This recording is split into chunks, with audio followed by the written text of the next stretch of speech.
Welcome to You Were Meant for More. I'm your host, Francina Ayala, and I'm so grateful you're here today. Join us on this episode where we are empowering women to live in their purpose by leading through the spirit, mind, and body connection. I started this show because I really knew that you out there were meant for more. I knew that I had such an opportunity to impact women on such a larger level. And to do so, I had to get online more.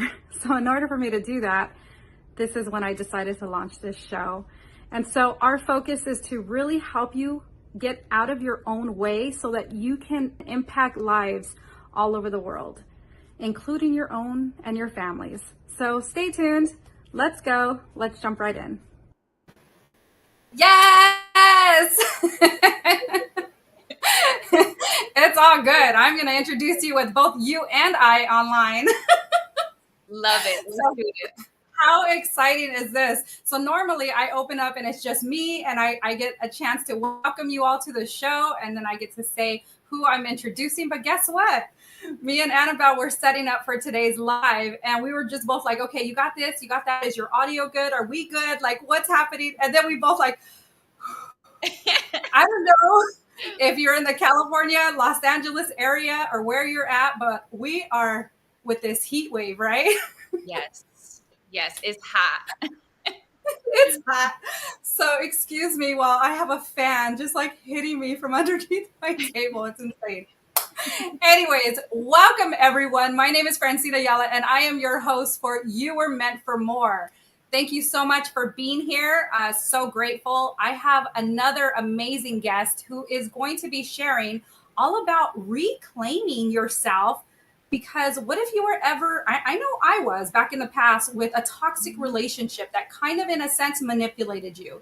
And so I'm so grateful. Anabell is here. She's going to be sharing more with me. We're going to just dive into conversation. So let me introduce her a little bit, but she is a PTSD coach and therapist who is licensed, and that is who she's focusing on to help them so that they can better step into their purpose and lead a more fulfilling life. Because I know once you shed all of that, it ultimately allows you to lead in so much more grace, right? So thank you so much, Anabell, for being here. I truly appreciate you.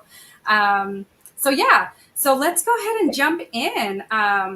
Ultimately, I wanted to bring you on board and kind of like, I know we're going to jump into our message and so forth, but I wanted to be able to first get to know who you are, like what got you started into this, and like how did this evolve? In a sense, it's like your own journey. So I know we do things out of our own heart and our own journey. So please share more about what that looked like for you. Yeah. So first of all, thank you just so much for having me on the show. It's honestly an honor to be here and just to share space with your entire community.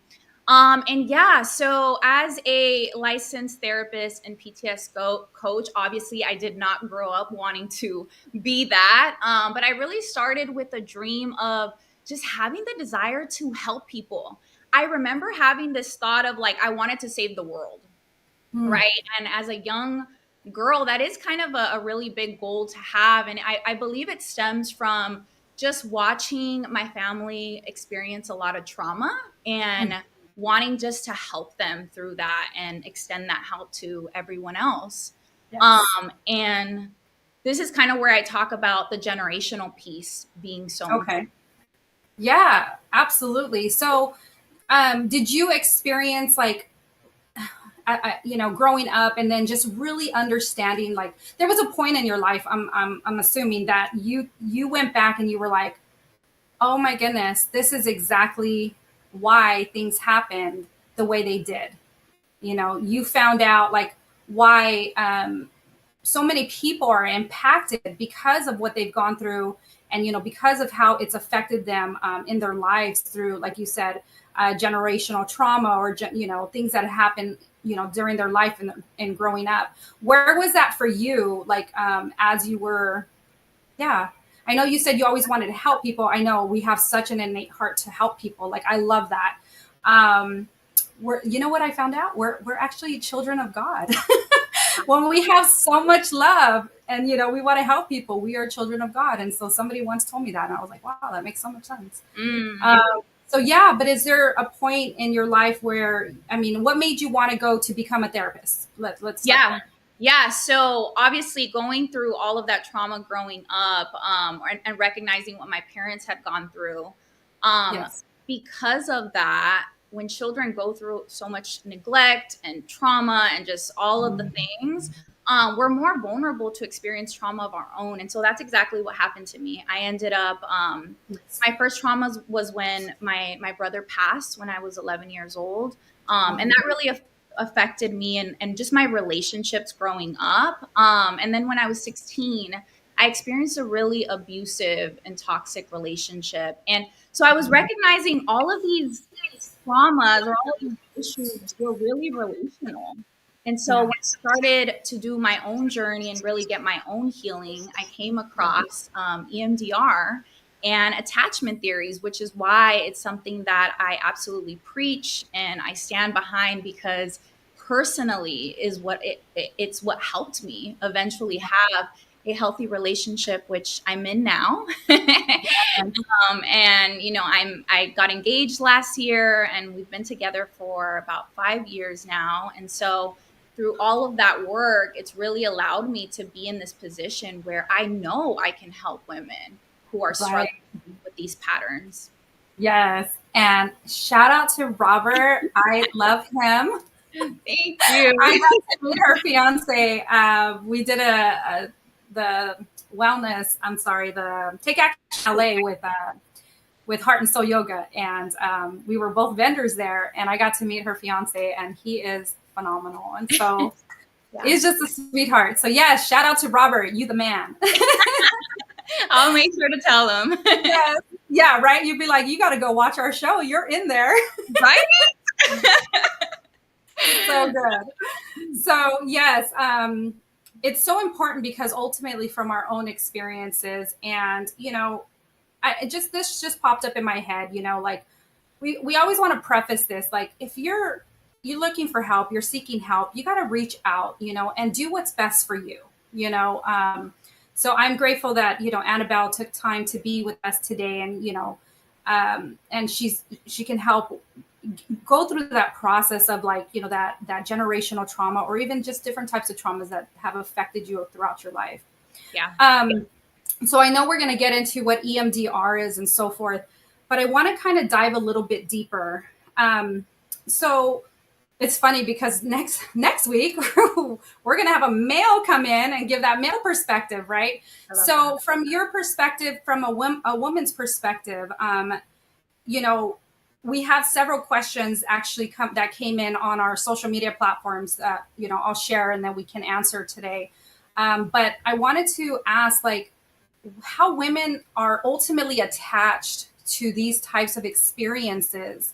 Would you say it's a lot more for the woman because of the emotions that we carry, the hormones and things like that? What have you seen, throughout your practice, and ultimately what's been affecting a lot of your clients?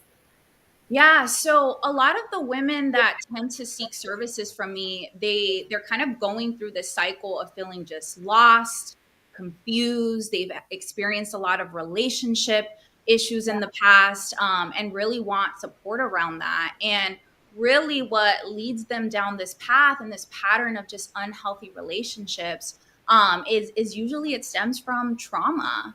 And so trauma really impacts our ability to have healthy attachments and create like healthy bonds with our partner. Right. Because it really comes down to a level of like, do I feel safe with someone else? Can I be vulnerable? Can I trust them? And when you've had that trust broken from past experiences, then it is really challenging.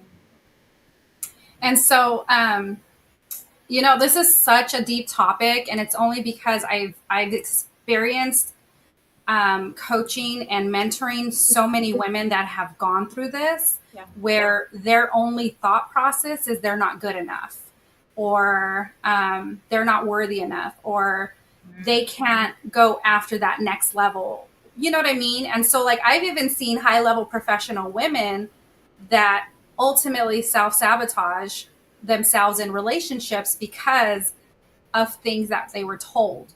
So, trauma can stem from so many different areas. Can you elaborate on that? Yeah. So trauma is really going to stem from that caregiver aspect. So if you grew up with a parent who had to work multiple jobs, so they weren't there.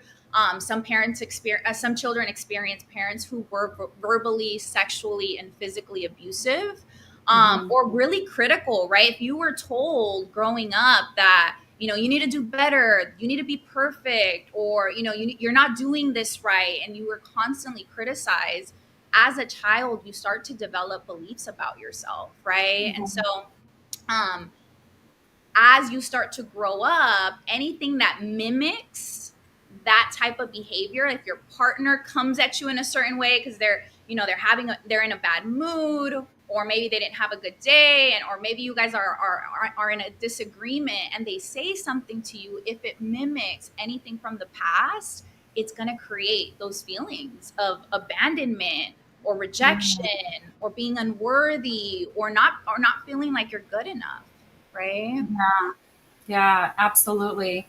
And I think that's kind of where so many women are not aware of that. Like, of it's kind of like that program, right? So last week, I was speaking with my NLP coach who helped me go through training, and so um, it was just really knowing that the patterns that got stuck on us, those limiting beliefs and decisions about ourselves, because of what was said, because of um, our mentors, the people that surrounded us, the people that ultimately raised us, Yeah. instilled their beliefs onto us. And so whether it could be good or bad, and so forth. And, um, so yeah, there's so many different types of modalities, or, what you do as far as the mechanism of the body from EMDR that helps to, release those types of nervous systems that are affecting the body. Because, we talk about being well, right? About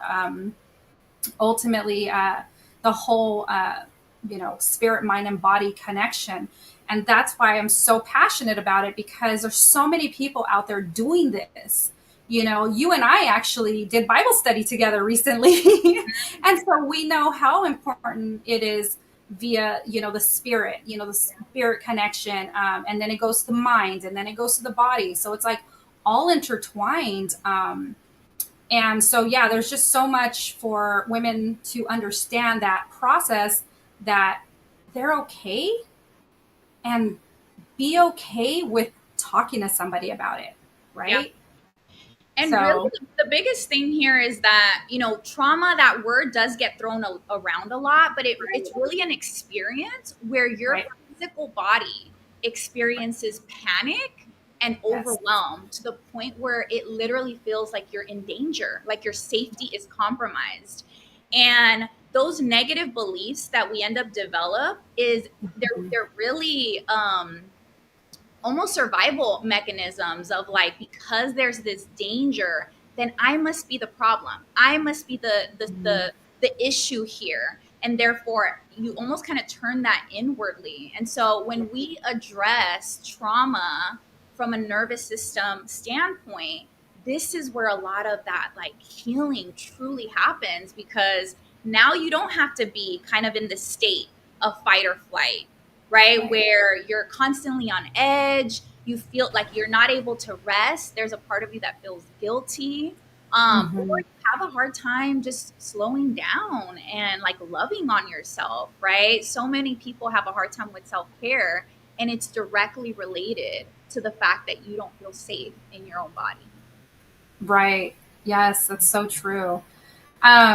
So so if you can start talking or sharing more about what exactly is EMDR, what does it stand for? Um, you know, what does that do to help, your Yeah. client?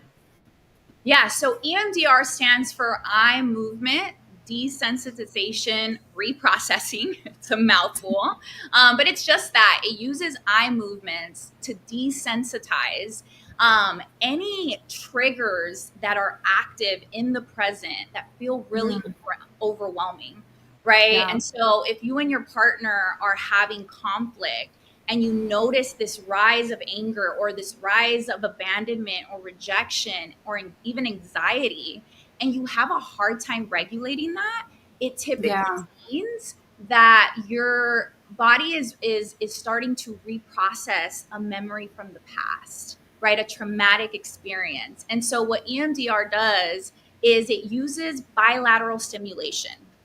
And what that means is we can it's you can use eye movements, and it's kind of where your eyes flicker. And I know it sounds kind of weird, but your eyes flicker back and forth, and it creates this left and right, almost like a windshield motion. You can use tapping as well. I tend to also use a light bar, and the stimulation regulates your nervous system. And Mm. the reason that that's so important is when we can actually like signal to your body that you're safe, that you're not going to die, that he's not going to hurt you, that you are actually loved and you can trust this person. When we can signal to the body that, then it activates your rationale, which is so important. Because think about it, when you get so angry or so overwhelmed, your rationale is not working at straight. We tend to make very rational decisions.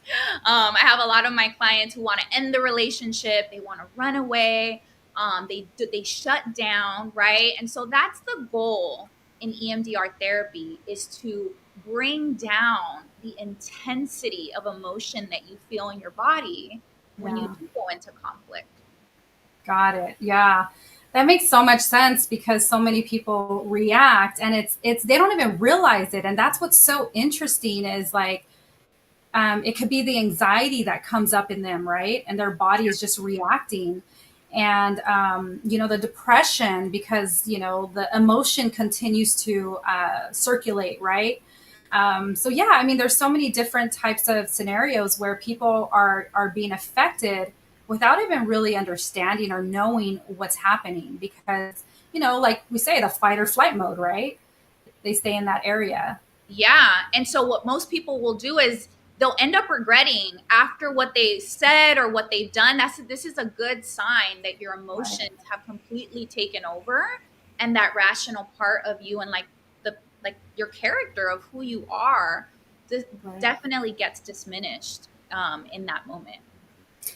And I mean, I think it's so important to really understand because I mean, whenever I talk and whenever I share, I'm like, chase you, chase who you want to be, who you are currently, who you want to become, chase you. Because, there's so much opportunity to learn and discover where you're hurt, what is keeping you hostage, Yeah. because you don't want that feeling. And so, yeah, I mean, I completely understand. And I'm just, again, we got to get this message out to the masses. Yeah. And Well, that's what keeps women, like you said, in a bondage, is that yeah, they think it's their partner, they think it's these relationships, they think it's, X, Y, and Z. And yes, it's being triggered by those yeah, relationships, but there's something underneath that has been mhm, unprocessed and really yeah, unvalidated, right? yeah. And it's true. I mean, like ultimately, when I speak too, I talk about um, like the common denominator is you in every situation because like I know it's hard to believe, but it's like there's a lot of inner healing. I'm coaching a couple of people through a Bible study, like on the side, and one of the males that I'm coaching, he's like, I just want to be loved. Mm, He had a mom that treated him really bad yeah. and very like degrading on him, and so he like everything he can possibly do to hurt himself, he's done. Yeah. And because he doesn't think he's enough, he doesn't think he's worthy enough to be loved. And so, I lead, of course, get close to God, get with Jesus. I said, there's so many people out there like you have no idea. But Yeah. see, we always shelter. People who feel that way, they isolate. They Yeah. go into depression and they disconnect themselves. Yeah. And it's like that's the worst thing you can do. And so, yeah, Yeah. I go was just ahead. going to say, from like a psychological perspective, when you have a relationship with God, you're actually repairing your attachment system, because God then becomes your father, right? And it becomes this person who you turn to, who you trust, who loves you, like, it's so that's on a psychological level. Like, Yeah. that's why it's so powerful, and on a spiritual level, it's beyond that. It's beyond that, exactly. And it's like when we talk about the peace that's within, being a follower, being spiritual is just really understanding that whole like understanding of joy, of Yeah. fulfillment. And it's something that's so hard to explain because, I know what it's like to be without God. I know what it's like to do all the wrong things. I know what it's like to run the opposite way when God told me to go that way. I'm like, but Yes. there's more. And so I know who I was and the person I was and the person I struggled in life when I wasn't connected. And so, I just cannot stress enough that it is so important to lead by that, and know you're loved. And you're right by saying, you follow the Father. And it's like, whatever you did, whoever you are, he still loves you. So, and yeah, so thank you for sharing that. I think that's so important for people to know. And I know Natalie, which is also running our Bible study for us now, she's going to be on this show too. And we're going to talk all things Jesus. Let's go. Can't wait for Yeah. that episode. I know. I am loving the book, by the way. If you all want to Yes. know about the book we're reading, it's called The Life of Jesus. Go get it. Like, it's amazing. So I'm going to go ahead and jump into some questions here Okay. that we had, because I posted some questions online Okay. and I opened up the chat. So if you're joining us live, definitely go ahead and share some questions that you have with us, and we'll be able to answer your questions on live. Okay, so the first question I have is, how does one know when there's no hope in that relationship? Yeah. Ooh, It's not hopeful. that's a really tough one. And what I have come to Sorry, I'm going to adjust. yeah, what I've Okay. come to just recognize when couples are in this dynamic where you're just trying everything, you've exhausted all options, you're just kind of in this place of like, Yes. what do I do now?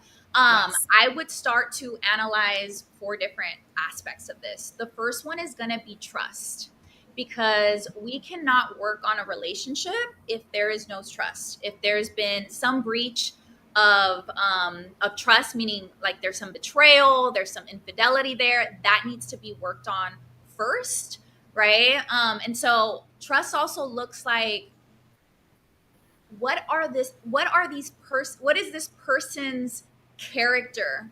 What are their moral values, right? Can I put my trust into that? So that's number one. Number two, which is really, really big, is the willingness. Are both parties willing to work on it? Because if they're not, right, now you're kind of in this position where you're forcing them to change, or you're kind of tugging at them to make these different changes that they're just not willing to make.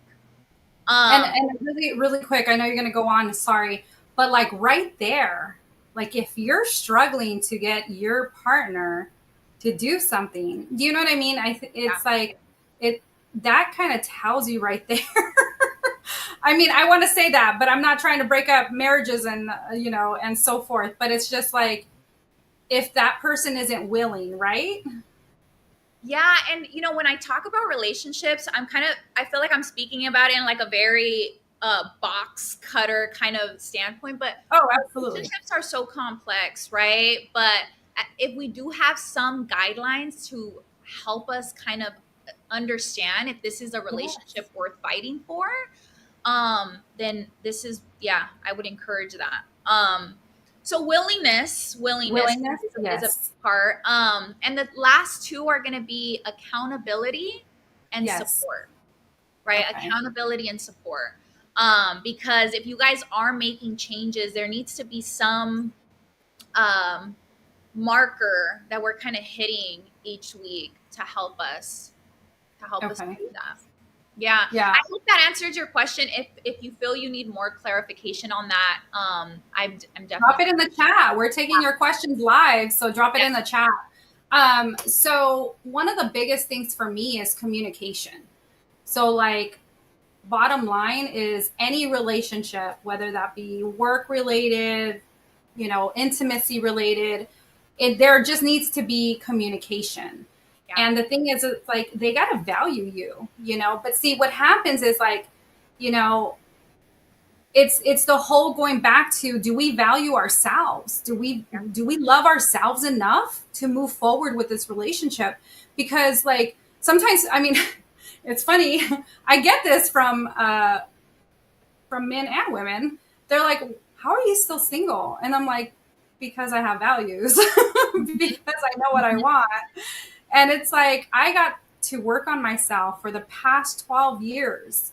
So think about it. I was in your place as a woman. If there's women here that are single and watching this, I was in that space. I fought with God saying, "Well, you're not here. You don't know. I have emotions. I need to be loved." yeah, And I kept reading the whole, well, your heavenly father loves you. Ah, yeah, but you're not here. You're not human. I did all of the emotional questions in my faith. So I get it. I get it. Every single emotion you ladies are wanting out there, believe me, I know what that feels like. It's like you just want to be in like companionship with someone. We all want that love. We all want that security. But in order to receive it, to receive the love that is meant for you and worthy of your time, you need to work on this yes. internally. And I will You know say what I mean? that communication is a dance, and it's a dance Yes. because again, the minute that this is more so true for romantic relationships. When you enter a Yeah. romantic relationship, you are now entering into an attachment bond, and that communication is going to get funky because people are going to start to get triggered very easily. That's very normal for a relationship. One thing that I will say, and what I'm noticing in our communities, especially with women who are single, is I'm Mhm. often hearing how women are waiting for this perfect man, right? And I think that really is challenging, and it's creating a lot of boundaries because no person is going to be perfect. And that's why I've come up with those four factors of, can you trust the person? Might not always communicate in the best ways. They might not always act in the best ways. God tells us that, people are sinful. And so if people are sinful, they're going to be problematic. You're going to experience conflict. But are you able to work through the conflict? Are you able to do the dance with someone who shares similar values with you? Right. And so, And that doesn't degrade you in any way. absolutely not. Right. And this goes back Yeah. to the trust. Like, do I trust this person with my safety? Right. I But think that's that, so important. yeah, that's where I would challenge, all the single ladies out there. If you are looking for someone, I would challenge you to think, am I wanting this perfect person to just show up? Or am I willing to look more so at people's their character and their morals and values, and see if we can do this dance? I am so trying so hard not to laugh because it was from a previous moment. We were talking about how, like, being single, you enter into this whole relationship. What was the word you used? Attachment, right? Attachment. Yes. And so I literally was trying so hard not to laugh because I'm like, I don't even know if I could be with anyone anymore after 12 years. It's hard. I've been by myself like for so long that I'm like, my bed is my bed. Like I think if somebody were to come in, I'd be like, you need to leave. No, literally. And but that's the challenge, right? Is that we want our cake, or what's the saying? You want your cake and eat it too, or something like that. Yeah. But once you enter that attachment, it's no longer you. It's Yeah. There's a lot of compromising, and yeah, I think that's why, especially, and I could speak for my relationship. So we're a biracial couple who have both experienced high levels of trauma in our generation, in our Yeah. personal life. And so the amount of work that we have had to do to get to this place has been work. It literally has been work because of our past, right? But again, with those factors, right, the trust, the willingness, the accountability, and the support, we really have been able to fight for our love and to fight for each other. And I think that's so important. And that's what it is. It's like, honestly, like, you can find somebody who's very, much your personality, that kind of, your yin and yang, you know what I mean? So I totally understand that. It's just, you guys got to be open to, what's honoring your standards and your values versus what's not, you know what I mean? Just know to love that loving yourself, is so important, because when you work on healing inside, everything will reflect on the outside, and yesterday I was on a friend's Instagram, and she posted a bunch of pictures of her in a bikini and showed off her whole body, and she looked absolutely amazing. Now, one thing about me is I am women's biggest cheerleader, even men too, because I compliment men too.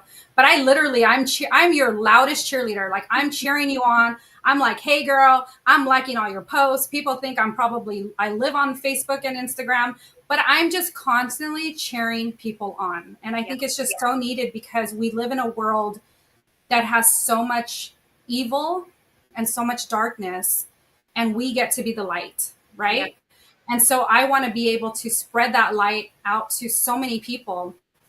And anyway, so I'm on her page, and of course I see her, and I'm just like, damn, because she's wearing a G-string that you can see her. Yes.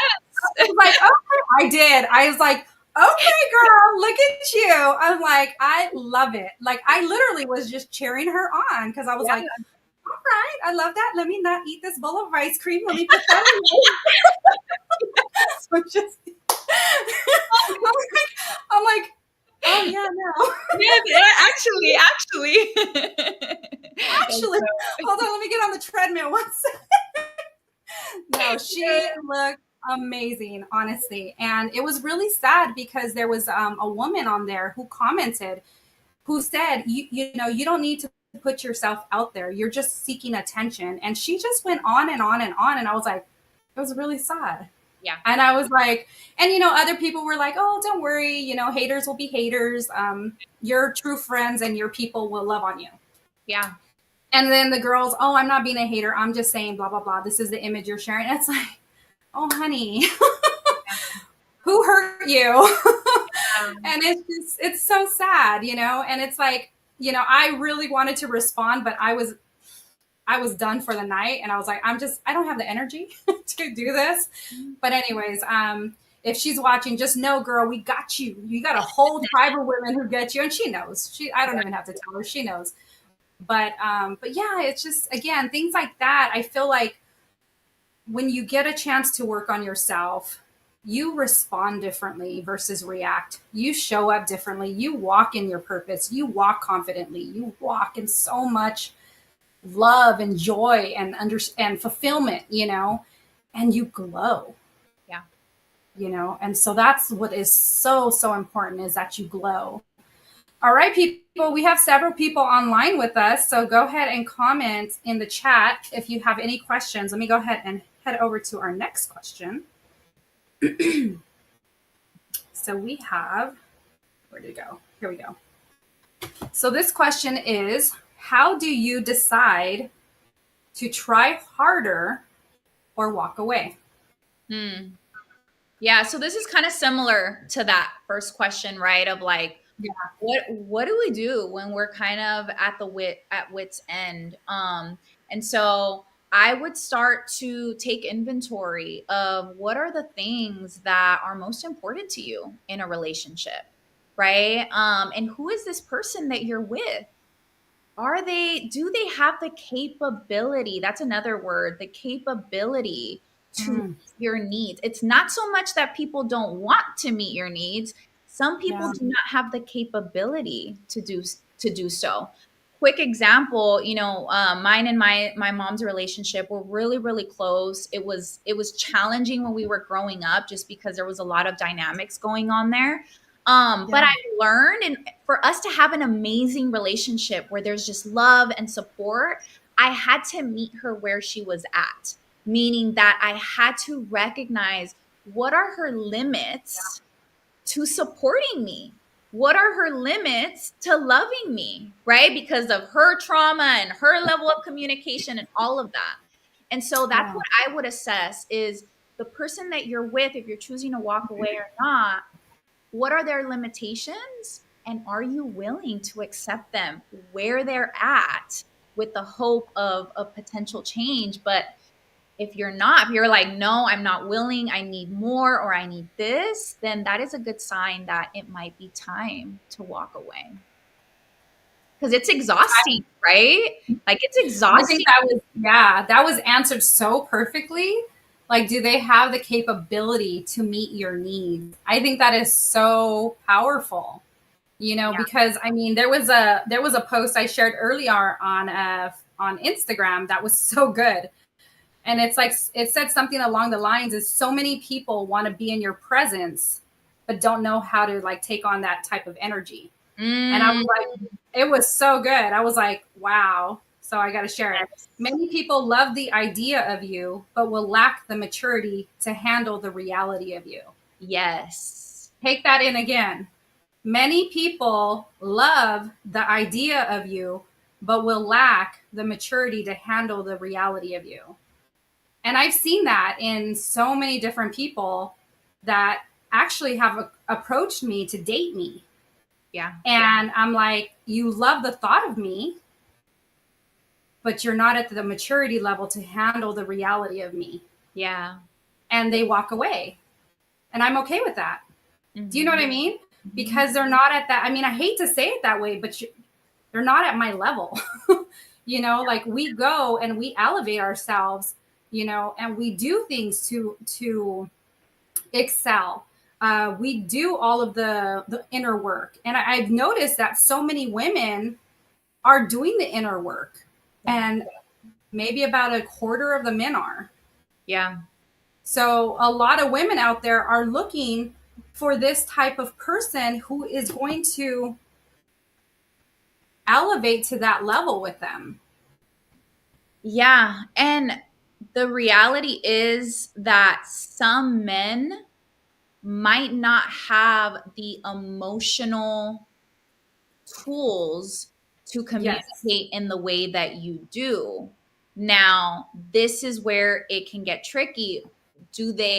Are they offering the ability to understand, right? Are they offering the ability to try and shift that if they are and they have other great this is what I mean by people Yeah. are not going to be perfect, but Right. where's the accommodation, where's kind of that give and take, that dance, it's literally a tango dance, that give and take, um to both grow and elevate. Maybe they have skills that you don't, maybe you, right, Right. you have skills that they don't, and so Right. those are different things to kind of think about. And yeah, absolutely. And be open to that. I'm open to that. So like my biggest thing is communication. So it's like, hey, like, we get along great and everything, but where are you headed versus where am I headed? Yeah. And how can we go there together? You know what I mean? So yeah, so there's a lot of, opportunity to, like you said, that dance. And it's all that kind of like, I feel like the dance is a communication then. Yes. I like the salsa. I Right, like you I gotta like to merengue. I like the cumbia. I like yeah. 90s R&B. I will say, I feel like there's a lot of women right now who are struggling in the dating space. And that's an area that I'm very much interested in supporting, and really just trying to understand how we can like really get through that and find men. Maybe, you know, with the male therapist coming on, he's going to have a really unique perspective on at Yes. the male community, right? But yeah, Oh, it's yeah. I'm going to share a story about what he shared with me recently that opened my eyes to how I was dating. And I'm like, mm-hmm. I never knew that. And so, yeah, I'll share more about that with him next week because I want him to share that story. Yeah. And I want to be able to remember it all because I was asking him questions. I love he's certified NLP and hypnotherapist. So he's all about the subconscious mind. So Okay. yeah, I'm going to have that conversation and literally ask all the questions. And I know the single ladies out there too are going to be asking all the questions too. Yes. Yeah. Oh, I love learning about the dude brain. I'm like, okay, tell me I more. know. I'm telling you. I'm telling you. And that's why like there's so much that I'm going to be bringing because again, I know like a lot of women are in that space of like where they know what they want, they're elevating. And then there's a lot of women that aren't necessarily, but they're working towards it. And they get to hear it from a male's perspective, you know, to be like, okay, well, this is what, you know, you're doing here. And this is how the male perspective is going to see it. That's what opened my eyes. And I was like, oh, never thought Wow. about it that way. And, But and and just like with dating, with relationships, the more that you're able to increase your awareness, meaning yeah, what is happening for me, what is happening in yeah, the relationship, what is happening for both of us, right? Like what is happening whenever we're able to expand our awareness, and we can only expand our awareness if we're regulated, right? So if you're constantly yeah, getting triggered in this relationship or you're depleted, you're extremely burnt out, then it's going to be very difficult to kind of access that awareness. yeah. Because, you know, when we're exhausted, oh my goodness, I got to share this. So, my coach, she leads by spirit as well. And she goes, do you know what halt means? And Mm, I said, no.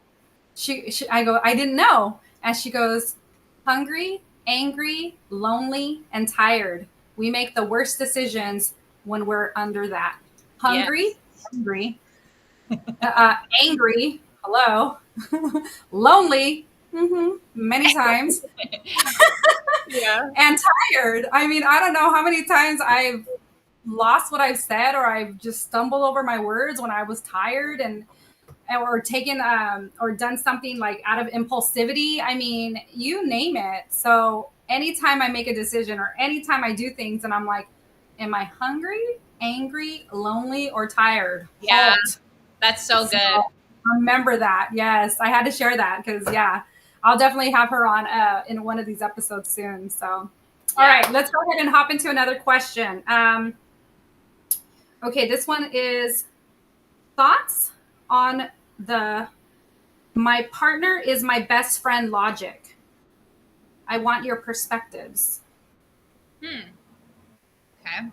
Yeah, I guess I'm wondering like where that question is coming from and why, right?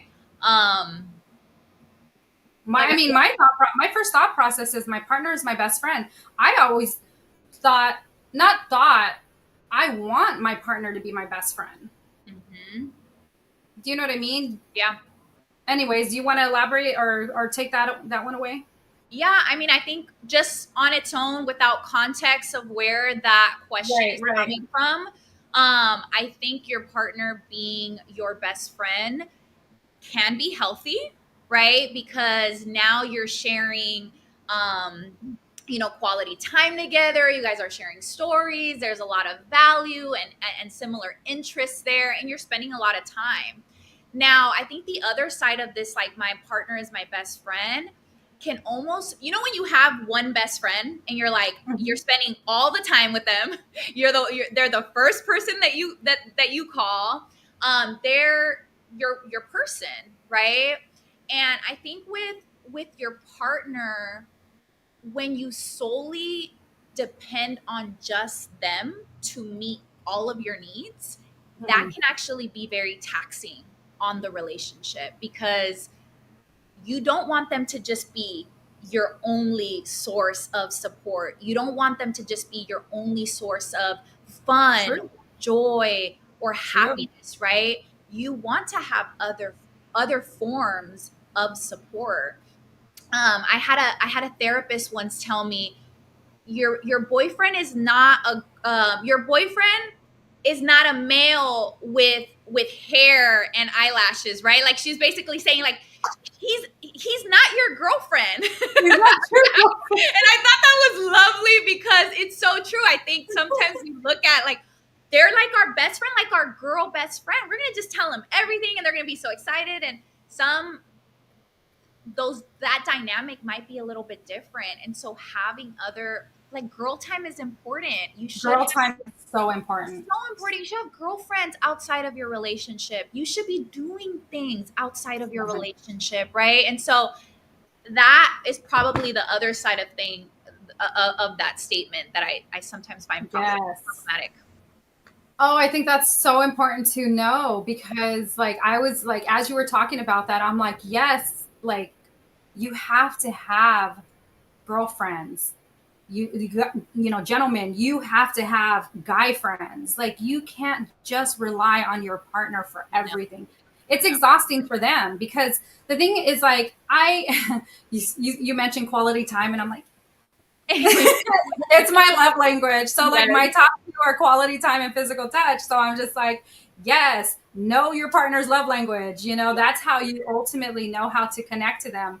But like, for example, my my top love language is quality time, and here I'm about to like kick you off my bed, like get away.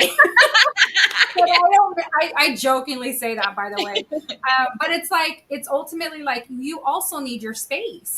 You Yes. need your alone time. You need to just sit with you, allow yourself to go on, spa dates by yourself, or with your girlfriends or with your mom or with your, sisters. You know what I mean?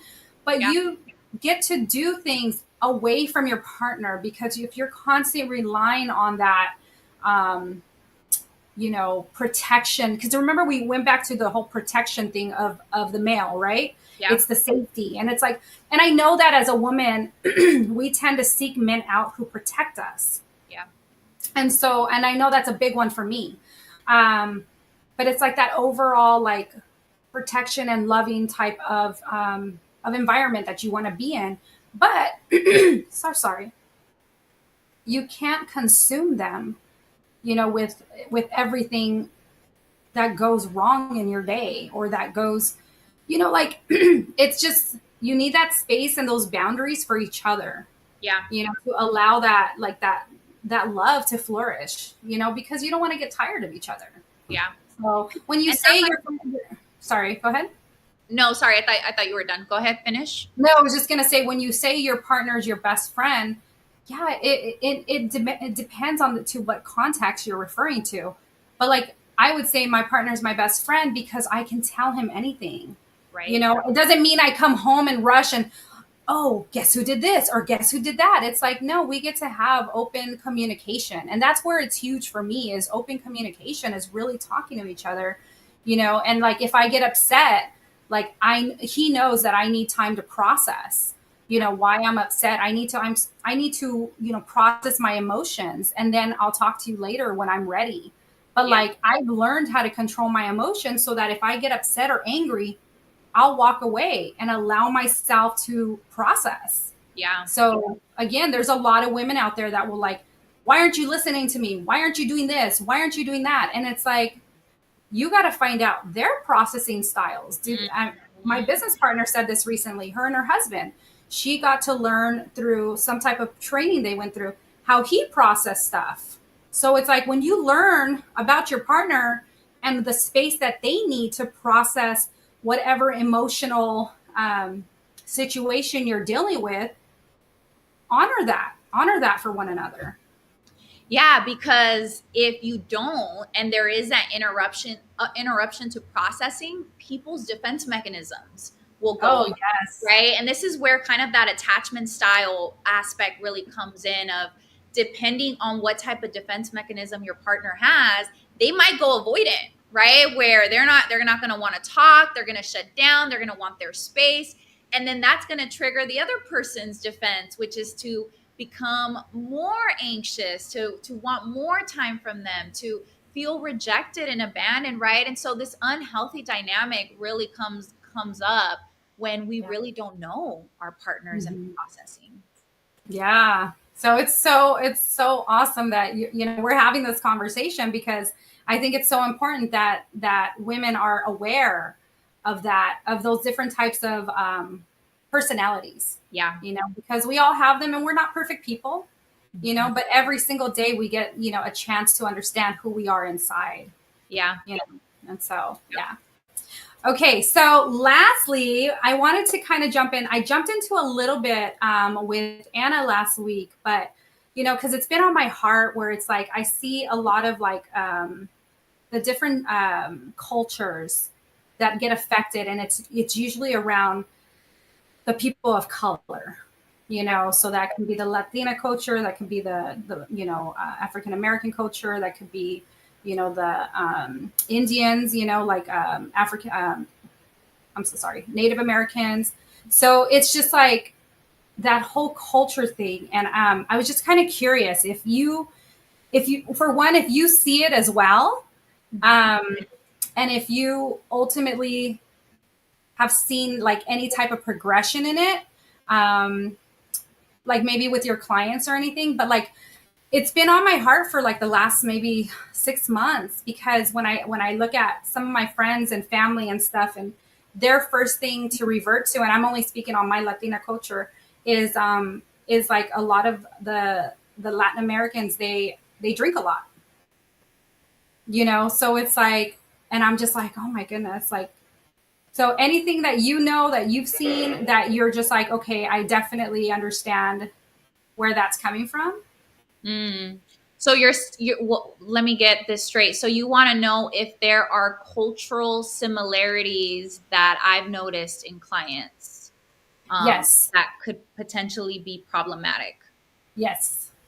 Oh my God. Sorry, I didn't word that right. Well, no, it's, I mean, so much, right? And Yeah. I think that's why I had prefaced, us being like an interracial couple, is that is a huge aspect of where some of our arguments or just clashes or just obstacles that we've had to overcome, because culture is so important in relationships.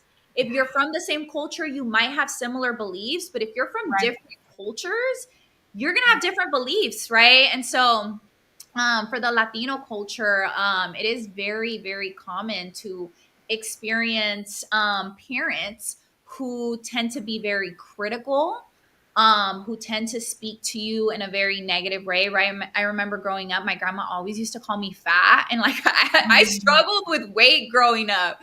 So there was like this yo-yoing going on, and just to hear that as a kid, like, well, why did you gain weight? Why do you look fat today, right? Or just like these comments of, that is how they process things and communicate, is through a very negative and critical way, right?